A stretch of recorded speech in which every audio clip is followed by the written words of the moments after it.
Guys, welcome back to my another video. তো কেমন আছো সকলে? আশা করছি সকলে অনেক অনেক ভালো আছো। দেখতেই পাচ্ছ আজকের ওয়েদারটা কতটা মেঘলা। আজকে বলে না, কয়েকদিন ধরে ওয়েদার খুবই খারাপ যাচ্ছে, কোনো কাজ ঠিকঠাক করে হচ্ছেই না। আমি ঘুম থেকে উঠে পড়েছি, আজকে কিন্তু ও আমার সাথে ঘুম থেকে উঠে পড়েছে। ও কিন্তু 10টা 10:30 না বাজলে কোনোদিনই ঘুম থেকে ওঠে না।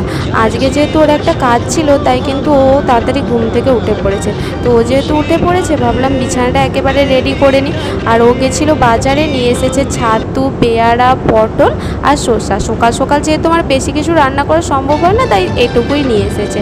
আর শ্রাবণ মাসে সবুজ চুড়ি কিন্তু আমি এই প্রথমবার পরলাম। ছোট থেকে আমি কখনোই পরিনি বা কাউকে আমি পরতেও দেখিনি। এখানে এসে দেখলাম শ্রাবণ মাসে সবুজ চুড়ি সবাই পরছে, তো আমার খুবই ভালো লাগলো, তাই আমি পরলাম। তো আমাকে কেমন লাগছে জানিও। আর শুনলাম নাকি যে বর পরিয়ে দিলে ভালো হয়, তাই শ্রাবণ মাসে প্রথম সোমবারে ওকে দিয়ে আমি চুড়িগুলো পরানো করিয়েছিলাম। তারপর আমি এখানে সবজিগুলো বনিয়ে নিয়েছিলাম। আমাকে যেহেতু অনেকটা সকাল সকাল রান্না করতে হয়, ও যায় কাজে, তাই তাড়াতাড়ি করে সব কিছু করে নিয়েছিলাম। ও কাজে বেরিয়ে পড়েছে। আজকে ওকে দিয়েছিলাম ভাত, ডিমের ঝোল, স্যালাড আর পটল আলু ভাজা। তো এটুকুই করেছিলাম, বেশি কিছু করতে আমি পারিনি। ও চলে যাবার পরে আমার বেশ কিছু কাজ ছিল, সেগুলোই আমি এক এক করে নিয়েছিলাম। এখন যেন দিন দিন আমি মায়ের মতো হয়ে যাচ্ছি।